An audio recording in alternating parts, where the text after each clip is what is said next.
சற்று நேரத்துக்கு முன்பதாக அவர் விடுத்திருக்கக்கூடிய அறிவிப்பில் அவருடைய சோசியல் ட்ரூத் பக்கத்தில் பேசுகிற நேரத்தில் என்ன சொல்லியிருக்கிறார் என்று சொன்னா, ஹார்முஸ் ஜலசந்திக்கான 20% கட்டணத்தை நாங்கள் அறவிட மாட்டோம் என்று சொல்லி இருக்கிறார். குவைத்தில் இருக்கக்கூடிய அமெரிக்காவினுடைய இராணுவ தளங்களை நோக்கி தாக்குதல்களை இன்றைக்கு ஈரான் கடுமையாக நடத்தி இருக்கிறது.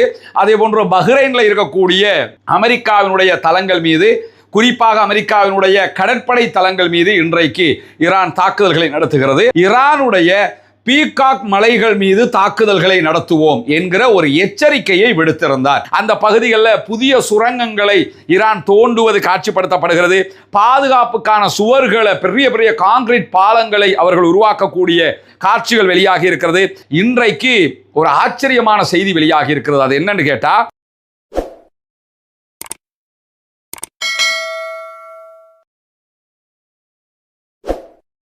அன்பிற்கினிய சகோதர சகோதரிகளை, நம் அனைவர் மீதும் ஏக இறைவனுடைய அமைதியும் கருணையும் உண்டாகட்டமாக என்கிற உயரிய பிரார்த்தனைகளோடு, பாலஸ்தீனம் தொடங்கி ஈரானுடனான யுத்தம் வரைக்கும் 2 ஆண்டுகளுக்கு மேலாக ஒரு பாரிய யுத்தம் மத்திய கிழக்கில் நடந்த நிலையில ஒரு சமாதானம் ஏற்பட்டு அந்த சமாதானமும் மீண்டும் சண்டையாக மாற்றம் பெற்றிருக்கிறது. ஈரானும் அமெரிக்காவும் தொடர்ந்து சண்டையில் ஈடுபட்டு வருகிறார்கள். இன்றைய நாளிலும் அமெரிக்கா ஈரான் மீதும், ஈரான் அமெரிக்காவினுடைய தளங்கள் மீதும் தாக்குதல்களை பதிலுக்கு பதில் நடத்தி கொண்டிருக்கக்கூடிய சூழல்ல அமெரிக்க அதிபர் டொனால்ட் ட்ரம்பினுடைய நிலைப்பாடுகள், அவர் எப்படி இருப்பாரு, எந்த நேரத்தில் எதை சொல்லுவார், சொல்லிட்டு எதை எப்ப மாற்றுவாருங்கிறதையே யாரும் கணிக்க முடியாத அளவுக்கு அமெரிக்க அதிபர் டொனால்ட் ட்ரம்ப் தொடர்ந்து முரண்பட்டு பேசக்கூடிய ஒருவராக சர்வதேசம் முழுவதுமே அறியப்படுவது நமக்கெல்லாம் தெரியும். அந்த அடிப்படையில் தான் நேற்றைய தினம் அவருடைய ஒரு அறிவிப்பை நம்ம சொல்லி இருந்தோம். ஹார்முஸ் நீர்ப்பரப்புகளில் எந்த கப்பல்கள் வேண்டுமானாலும் பயணிக்கலாம், ஆனால் ஹார்முஸை பாதுகாப்பதற்கு அமெரிக்கா தன்னுடைய இராணுவத்தை பயன்படுத்துகிறது, அதுக்கு நிறைய செலவினங்கள் ஏற்படுகிறது, எனவே நாங்கள் ஹார்முஸில் கட்டணம் வசூலிக்க போகிறோம் என்று சொல்லி இருந்தார். இதை ஈரான் சொன்னால் ஏற்றுக்கிற மாட்டேங்கிறவர், நாங்கள் அமெரிக்காவை இதுக்கு பிறகு டோல்கேட் போட போகிறோம், நீங்கள் பணம் கட்டிட்டு தான் போகணும் அப்படின்னு சொல்லி அறிவிச்சிருந்தார். அமெரிக்க அதிபர் டொனால்ட் ட்ரம்பை பொறுத்த வரையில் இப்போ ஒன்று சொன்னால் அடுத்து எப்போ மாற்றுவார்னு தெரியும். அவரே என்ன சொன்னார்னு கேட்டால், ஒரு 3 மாதங்களுக்கு முன்பதான ஃபாக்ஸ் நியூஸினுடைய ஒரு பேட்டியில் பேசும்போது, நான் இப்பொழுது உங்களுக்கு ஒரு பேட்டியில் ஒரு விஷயத்தை சொல்லுவேன், இங்கே இருந்து என்னுடைய அலுவலகத்துக்கு, ஓவல் அலுவலகத்துக்கு போகிறதுக்கு 20 மினிட்ஸ் இருக்கும், அந்த 20 நிமிஷ கேப்புக்குள்ள நான் அதையே மாற்றி சொல்லிடுவேன் அப்படின்னு எல்லாம் அவர் பேசியிருந்தார். அதே மாதிரி ஒரு 20 மணி நேரங்கள் கழிந்ததற்கு பிறகு சற்று நேரத்துக்கு முன்பதாக அவர் விடுத்திருக்கக்கூடிய அறிவிப்பில் அவருடைய சோசியல் ட்ரூத் பக்கத்தில் பேசுகிற நேரத்தில் என்ன சொல்லியிருக்கிறார் என்று சொன்னா, ஹார்முஸ் ஜலசந்திக்கான 20% கட்டணத்தை நாங்கள் அறவிட மாட்டோம் என்று சொல்லி இருக்கிறார். ஏற்கனவே அரபு நாடுகள் ஈரான் அறவிட போகுதுன்றதுல துடிச்சவங்க, இவர் அறவிட போகிறார் எனும் போதும் மீண்டும் சர்ச்சைகளை உண்டாக்கியதோடு அதிலிருந்து பின்வாங்கி இருக்கிறார் அமெரிக்க அதிபர் டொனால்ட் ட்ரம்ப் என்கிற செய்திகள் வெளியாகி இருக்கிறது. ஈரானை தவிர மற்ற அனைத்து கப்பல் போக்குவரத்துக்கும் ஹார்முஸ் ஜலசந்தி திறந்திருக்கிறது. அதற்கு காரணம் ஈரானியர்களுடைய பொய்யான, வன்முறையான, தீய தலைமைகள் தான் என்று சொல்லி இன்றைக்கு அவர் இந்த 20% நாங்கள் அறவிட மாட்டோம் என்று சொல்லுகிற அறிவிப்புக்கு கீழே மீண்டும் ஈரானுடைய தலைமைகளை திட்டு தீர்த்து இருக்கிறது மட்டுமல்லாமல், வளைகுடா நாடுகளோடு நாங்கள் ஒரு வர்த்தக மற்றும் முதலீட்டு ஒப்பந்தத்தை செய்ய இருக்கிறோம், அந்த ஒப்பந்தத்தினூடாக நாங்கள் அவங்க கிட்ட இருந்து எடுக்கிறதை எடுத்துக்கிறோமே தவிர இந்த ஹார்முஸ் ஜலசந்தியில பணம் வசூலிக்கிற தேவை இப்போதைக்கு இல்லைன்னு இருக்கிறாரு. அதாவது நாங்கள் ஹார்முஸில் பணம் வசூலிக்க போறோம்னும் போது அரபு நாடுகள் துடிக்கிறாங்க இல்லை, அதையே நாங்கள் அவங்களோட வர்த்தகத்தில் எடுத்துக்கிறோம், பிசினஸ்ல எடுத்துக்கிறோம், அதே மாதிரி அவங்கள முதலீடு பண்ண சொல்லுவோம் அப்படின்ட்டாரு. ஆல்ரெடி அமெரிக்க அதிபர் அரபு நாடுகளுக்கு வந்து ஒவ்வொரு நாட்டில் இருந்தும் பல ஆயிரம் பில்லியன்களை முதலீடாக எடுத்துக்கிட்டு போயிட்டாரு. மீண்டும் நாங்கள் அரபு நாடுகள்கிட்ட கேட்போம்ன்றாரு. அவருக்கு தெரியும், கேட்க இவங்க வந்து ஏமாந்துக்கிட்டு நமக்கு அள்ளி தருவாங்க, அதை வச்சு அமெரிக்காக்காரன் நாங்கள் ஏமாத்திடலாங்கிறதுக்காக இந்த முடிவுக்கு வந்திருப்பதாக சொல்லி இருக்கக்கூடிய சூழல்ல IRGC என்கிற ஈரானுடைய புரட்சிகர இராணுவ பிரிவை ஆபத்தான படைப்பிரிவாக UK ஐக்கிய ராச்சியம் அறிவித்திருக்கிறது. பிரித்தானியாவுடைய இந்த அறிவிப்புக்கு இன்றைய நாளில் ஈரான் எதிர்வினையாற்றி இருக்கிறது. ஈரானுடைய வெளியுறவு அமைச்சகம் வெளியிட்டிருக்கக்கூடிய அறிவிப்பில் இதற்கு கண்டனங்களை வெளியிட்டிருப்பது மட்டுமல்ல, இந்த நடவடிக்கை நியாயமற்றது, பொறுப்பற்றது என்றும் கண்டித்திருக்கக்கூடிய அதே நேரத்தில் IRGC ஈரானுடைய ஆயுதப்படைகளின் அதிகாரப்பூர்வ ஒரு அங்கம் என்பதை தெளிவுபடுத்தி இருப்பதோடு மட்டுமல்லாமல் ஒரு அரச நிறுவனத்தை குறிவைப்பதன் மூலமாக பிரிட்டன் சர்வதேச சட்டத்தை மீறி இருக்கிறது என்று சொல்லி இன்றைக்கு ஈரானுடைய வெளியுறவு அமைச்சகம் குற்றம் சாட்டி இருக்கக்கூடிய செய்திகளை நம்ம பார்க்க முடியும். உண்மையிலேயே ஈரானுடைய IRGC என்பது ஈரானின் இராணுவத்தின் ஒரு பகுதி தான். ஈரான் போர்சஸ் தனியா இருக்கிறாங்க, IRGC தனியா இருக்கிறாங்க. ஆனா இது அத்தனையுமே அரசாங்கத்தினுடைய படைகள், ஏதோ ஒரு தனி குழு கிடையாது. அதனால UK இதை தடை செய்தது நாங்கள் ஏற்றுக்கொள்ள முடியாது என்று சொல்லி கண்டித்திருக்கக்கூடிய செய்திகளை பார்க்க முடியும். இந்த கண்டனத்திலால ஒன்று ஈரானுக்கு பெரிய லாஸ் வந்துடும் அந்த மாதிரி எல்லாம் கிடையாது. இந்த படையில இருக்கக்கூடியவங்க வெளிநாட்டு பயணங்கள் UKக்கு போக முடியாது, அல்லது UKயோடு இருக்கக்கூடிய நாடுகளுக்கு போகிற நேரத்தில் பிரச்சனைகள் ஏற்படும். இது எல்லா நாட்டு இராணுவங்களுக்கும் பெரும்பாலும் ஏற்படக்கூடிய பல பிரச்சனைகளில் ஒன்றாகத்தான் நம்ம பார்க்க முடியும். இப்படியான ஒரு சூழல்ல தான் மேற்கு ஈரானுடைய மஹ்ஷகர் பகுதிகளிலையும் அபாதான் மீதும் அமெரிக்கா இன்றைக்கு தாக்குதல்களை நடத்தி இருக்கிறது என்கிற செய்திகள் வெளியாகி இருக்கிறது. ஈராக்கு அதே போன்று குவைத்துக்கு அருகில் இருக்கக்கூடிய ஈரானுடைய எல்லை பகுதியில் சண்டை தீவிரமடைந்து வருகிறது. இந்த பகுதிகளில் தான் அமெரிக்கா பல தாக்குதல்களை நடத்தி வரக்கூடிய சூழல்ல புதிய அமெரிக்க தாக்குதல்களாக இந்த தாக்குதல்கள் இடம்பெற்றிருப்பது மட்டுமல்லாமல் மத்திய கிழக்கினுடைய மிக பழமையான எண்ணெய் சுத்திகரிப்பு நிலையத்தை கொண்டிருக்கக்கூடிய அபாதான் நகரத்தின் மீது இன்றைக்கு அமெரிக்கா தாக்குதல்களை நடத்தி இருக்கிறது. துறைமுக நகரமாக அறியப்படுகிற மஹ்ஷகர்லையும் இன்றைக்கு அவர்கள் தாக்குதல்களை நடத்தி இருக்கிறார்கள் என்கிற செய்திகள் பதிவு செய்யப்பட்டிருக்கிற அதே நேரம் இந்த வீடியோவை நம்ம ரெக்கார்ட் பண்ணி கொண்டிருக்கக்கூடிய இந்த நேரத்தில் ஈரானுடைய சிரிக் பகுதிகளிலையும் அமெரிக்கா தாக்குதல்களை நடத்துகிறது என்கிற செய்திகளும் வெளியாகி இருக்கிறது. இப்படியான சூழல்ல தான் இன்றைய நாளில் குவைத் வெளியிட்டிருக்கக்கூடிய அறிவிப்புல குவைத்துக்கு எதிரான ஈரானுடைய தாக்குதல்களை தடுத்து வருகிறோம் என்று அறிவித்திருக்கிறார்கள். குவைத்தில் இருக்கக்கூடிய அமெரிக்காவினுடைய இராணுவ தளங்களை நோக்கி தாக்குதல்களை இன்றைக்கு ஈரான் கடுமையாக நடத்தி இருக்கிறது. அதே போன்று பஹ்ரைனில் இருக்கக்கூடிய அமெரிக்காவினுடைய தளங்கள் மீது, குறிப்பாக அமெரிக்காவினுடைய கடற்படை தளங்கள் மீது இன்றைக்கு ஈரான் தாக்குதல்களை நடத்துகிறது. அதே போன்று ஜோர்டானில் இருக்கக்கூடிய அமெரிக்காவினுடைய தளங்கள் மீதும் ஈரான் மிக கடுமையான தாக்குதல்களை பதிலடியாக அமெரிக்காவுக்கு கொடுத்து கொண்டிருக்கிறது என்கிற செய்திகள் வெளியாகி இருக்கக்கூடிய சூழல்ல தான் அமெரிக்க அதிபர் டொனால்ட் ட்ரம்ப் நேற்று வெளியிட்டிருந்த ஒரு அறிவிப்பில் ஈரானுடைய பீகாக் மலைகள் மீது தாக்குதல்களை நடத்துவோம் என்கிற ஒரு எச்சரிக்கையை விடுத்திருந்தார். இந்த எச்சரிக்கைக்கு இன்றைக்கு ஈரான் மிக கடுமையாக எதிர்வினையாற்றி இருக்கிறது. அது தொடர்பாக ஈரான் வெளியிட்டிருக்கக்கூடிய அறிவிப்பில் ஈரானுடைய பீகாக்ஸ் மலைப்பகுதிகளில் அமெரிக்கா தாக்குதல்களை நடத்தினால் அதற்கு அமெரிக்கா எதிர்பாராத வகையில் எங்களுடைய பதிலடி காத்திருக்கிறது என்று சொல்லி இருக்கிறது. மூத்த ஈரானுடைய பாதுகாப்பு வட்டாரம் CNN இந்த தகவல்களை தெரிவித்திருப்பதை CNN உறுதிப்படுத்தி இருக்கக்கூடிய செய்திகளை பார்க்க முடியும். அமெரிக்க அதிபர் டொனால்ட் ட்ரம்ப் தன்னுடைய அச்சுறுத்தல்களை செயல்படுத்துவதற்கு வந்தார் என்று சொன்னால் பேரழிவுகரமான தாக்குதல்களை எதிர்கொள்ள வேண்டி வரும் என்று சொல்லக்கூடிய ஈரானுடைய தலைமைகள் அதற்கான விலையை அமெரிக்க வீரர்களும் அவர்களுடைய பிராந்திய கூட்டாளிகளும் கொடுக்க வேண்டி வரும். அமெரிக்கன் போர்சஸ் மேலேயும் அட்டாக் பண்ணுவோம், அதே நேரத்தில் அமெரிக்காவினுடைய பிராந்திய கூட்டாளிகள்னா அரபு நாடுகள், அரபு நாட்டில் இருக்கக்கூடிய தளங்கள் மீது மேலதிக தாக்குதல்களையும் நடத்துவோம் என்று சொல்லக்கூடியவங்க இந்த மலை மீது தாக்குதல் நடத்துவதற்கு மிக அதிகமான எதிர்ப்பை வெளியிட்டிருப்பதை பார்க்க முடியும். என்ன காரணம்? அப்படி இந்த மலைக்குள்ள என்ன இருக்குதுன்னு பார்த்தீங்கன்னா, பீகாக்ஸ் மலை என்பது ஈரானுடைய அணுசக்தி நடவடிக்கைகள் நடைபெறுகிற மிக முக்கியமான ஒரு மலையாக அறியப்பட்டிருக்கிறது. குறிப்பாக நம்ம எடுத்துக்கிட்டோம்னு சொல்லி சொன்னா, இந்த பீகாக்ஸ் மவுண்டைன் என்று அழைக்கப்படக்கூடிய ஈரானுடைய மத்திய பகுதிகளில் இருக்கக்கூடிய மலை நட்டான்ஸ் என்கிற ஈரானுடைய அணு ஆயுதத்தை தயாரிப்பதற்கான செறிவூட்டப்பட்ட யுரேனியத்தை வைத்திருக்கக்கூடிய பகுதிகளில் இருந்து வெறும் 1.5 கிலோமீட்டர் தூரத்தில் தான் இந்த மலைகள் இருக்கிறது என்பதை நம்ம புரிஞ்சுக்கிறோம். நட்டான்ஸ் மேலே அமெரிக்கா பங்கர் பஸ்டர் பாம்கள் B-12 வகையான பூமியை ஒட்டச்சுக்கிட்டு கீழே போகக்கூடிய தாக்குதல்களை எல்லாம் நடத்தினாங்க. அப்படி நடத்தி கூட நட்டான்ஸ்ல இருக்கக்கூடிய ஈரானுடைய யுரேனியத்தை, செறிவூட்டப்பட்ட யுரேனியத்தை அழிக்க முடியாமல் போயிடுச்சு. இப்போ இருக்கக்கூடிய பிரச்சனை என்னன்னு கேட்டால், செறிவூட்டப்பட்ட யுரேனியம் உண்மையிலேயே எங்கே இருக்கிறது? இஸ்பஹான்ல இருக்குதா அல்லது நட்டான்ஸ்ல இருக்கிறதா என்கிற கேள்விகளுக்கு மத்தியில் அமெரிக்காவும் அமெரிக்காவினுடைய தலைமையும் தற்போது வந்திருக்கக்கூடிய முடிவு என்னன்னு கேட்டால், இல்லை, இந்த செறிவூட்டப்பட்ட யுரேனியம் பீகாக்ஸ் மலைகளுக்குள்ளதான் இருக்கிறது என்கிற ஒரு இடத்திற்கு வந்திருக்கிறார்கள். இதற்கான காரணம் என்னன்னு கேட்டா, ஆழமான நிலத்தடி வசதிகள் இந்த மலைக்குள் உருவாக்கப்பட்டு இருக்கிறது. அணு செறிவூட்டலுக்காக வேண்டிய செய்யப்பட்டிருக்கிறது. இந்த மலையினுடைய உள்ளே மிக ஆழமான சுரங்கங்கள் இருக்கிறது என்கிற செய்திகள் வெளியாகி இருக்கிறது.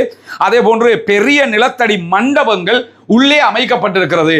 மலைய கீழ்ப்பகுதியால கொடைஞ்சி கல்லு மலைக்குள்ள என்ன பண்ணியிருக்கிறாங்கன்னு கேட்டா, பெரிய பெரிய மண்டபங்களை எல்லாம் உருவாக்கி இருக்கிறார்கள், ஆய்வு நிலையங்களை எல்லாம் உருவாக்கி இருக்கிறார்கள்.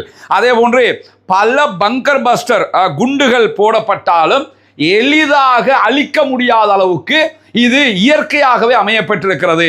பெரிய கருங்கல் மலைக்குள்ளேயே இதை போய் எல்லாரும் என்ன பண்ணுவாங்கன்னா, பூமியை தோண்டி அதுக்குள்ள எல்லாத்தையும் பண்ணிட்டு அதுக்கு மேல காங்கிரீட்டை கொட்டி அதை பலப்படுத்துவாங்க.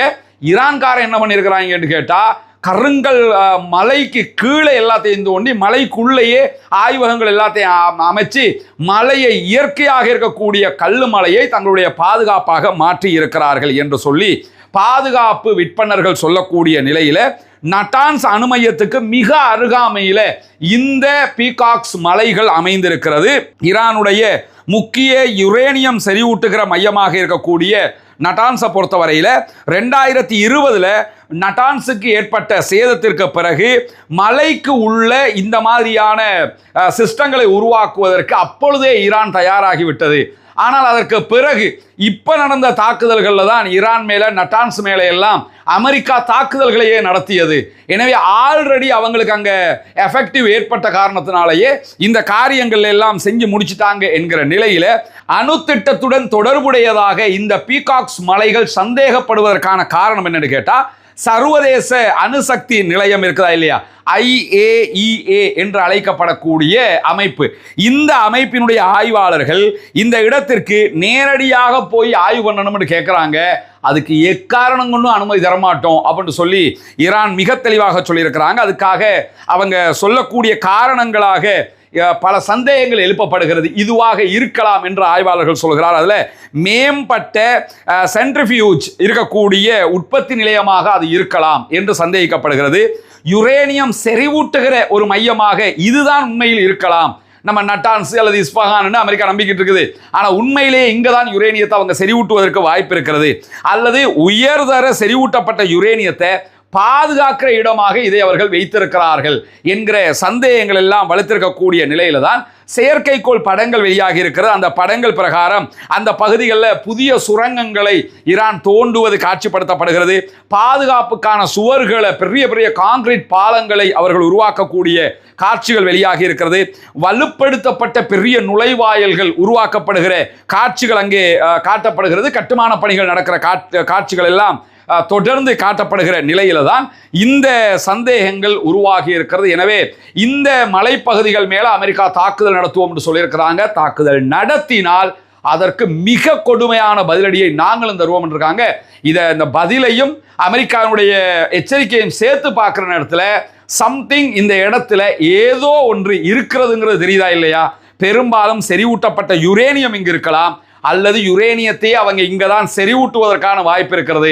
எது எப்படி போனாலும் அமெரிக்காட்ட இருக்கக்கூடிய மிக கடுமையான ஆழம் சென்று தாக்குகிற குண்டுகளை போட்டால் கூட இதுக்கு ஆபத்து வராது என்கிற அளவுக்கு தான் பாதுகாப்பு இருக்கிறது என்கிற செய்திகள் வெளியாக நட்டான்ஸ்லேயே அப்படித்தான் இருக்கிறது.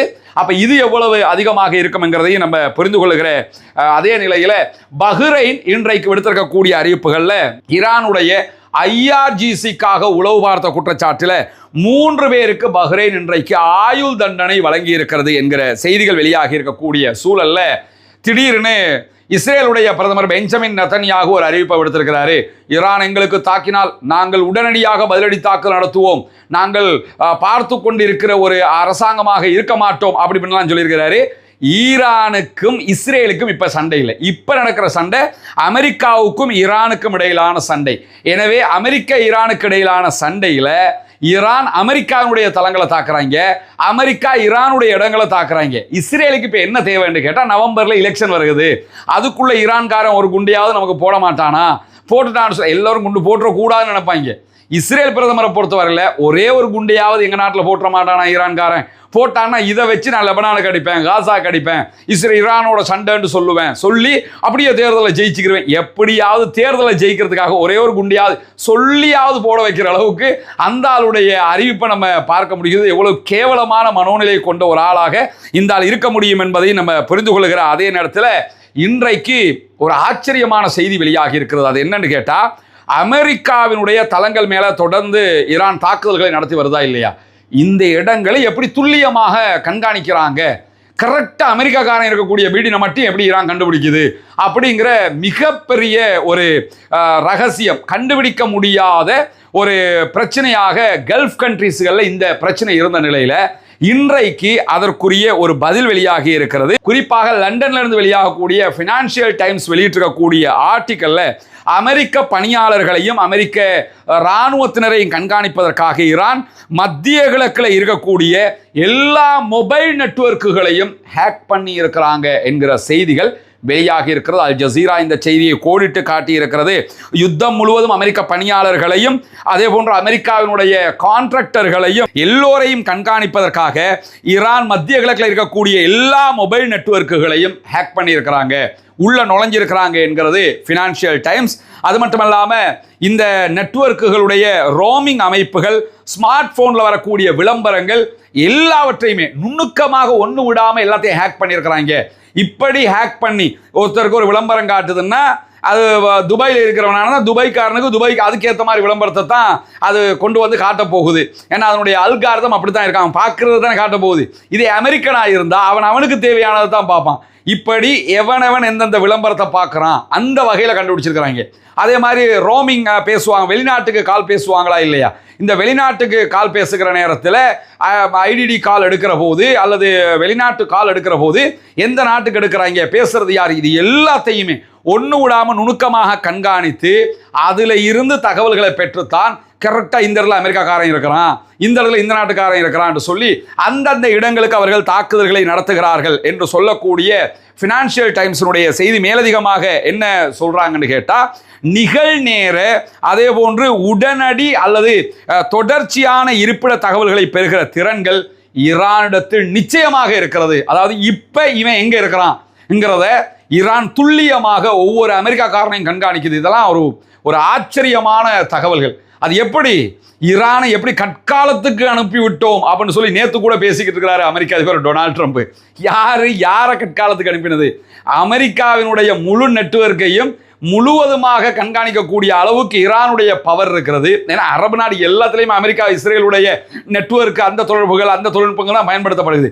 எல்லாத்துக்குள்ளே நுழைஞ்சு ஒத்தொத்தனையாக கண்காணிச்சுக்கிட்டு இருக்கிறான்னா அவங்களுடைய நெட்வொர்க் எப்படி இருக்கும் அப்படிங்கிறத நம்ம புரிந்து கொள்ள முடிகிற அதே நேரத்தில் நேற்றைய தினம் ஹவுதீஸ் கட்டுப்பாட்டில் இருக்கக்கூடிய யமனுடைய சன்ஆ தலைநகர் சன்ஆவில் இருக்கிற விமான நிலையத்தின் மீது சர்வதேச அங்கீகாரம் பெற்ற, குறிப்பாக சவுதியினுடைய ஆதரவு பெற்ற அரசாங்கத்தினுடைய படைகள் தாக்குதல்களை நடத்தியிருந்தது. ஈரானுடைய பேசஞ்சர் ஃப்ளைட் வந்து இறங்கக்கூடாதுன்னு சொல்லி தான் அந்த அட்டாக் அவங்க பண்ணி இருந்தாங்க.